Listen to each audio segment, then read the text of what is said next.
I'm getting ready to quilt area 5. I've already made the marks in this area, and this area is at the edge of the quilt, and because of that, you'll notice I've marked my vertical line, and then I've made marks at 2-inch increments across both the top and the bottom of the area. But at the top, I've actually made the marks along the marked line rather than these basting stitches along the edge of my quilt top, because these basting stitches are later going to be caught in the binding, and when I quilt my diamonds, I want these crisp corners to be included in the actual quilt, so that's why they're going to hit the marked line instead of my basting line from earlier. So reference your directions for how to mark this, but it's pretty simple, and we're going to actually, this is a center design, so we're going to start stitching from the center of the area.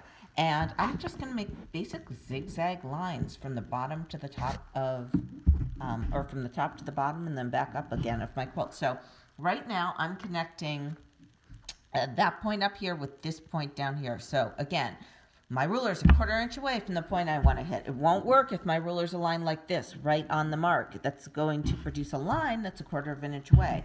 So I always have to take that 1/4 inch into account. So here we go. And once I get down here, I'm going to pivot. If your ruler slips, try to put some more tape on the back of it. You'll notice I have Westerly staple tape here. But if your ruler slips, try to put tape on the back. You can try a Supreme slider if you're on a domestic, or a free motion glider. That can help. I'll have some tips for working on domestics later.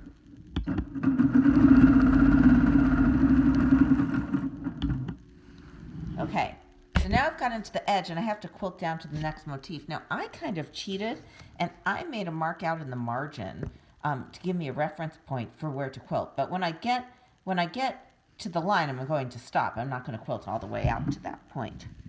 I'm just using that as a reference mark. Okay, so now I did the same thing at the top. I created a reference mark here. So I'm going to quilt up a little bit to create a mirror image of the line I just did. So let me use my ruler to do that.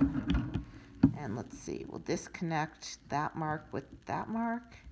I'm almost there. I need to be a little, my ruler is in the right position to connect this mark with that mark, but the foot needs to be scooched just a little bit back, and then I can start off going the other direction. And that's how I'm going to create the diamonds.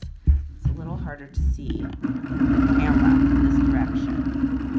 But you can see already I've created one diamond. So I'm going to continue going across and go all the way across and then come back filling in the areas I haven't finished before, and I will have my row of diamonds.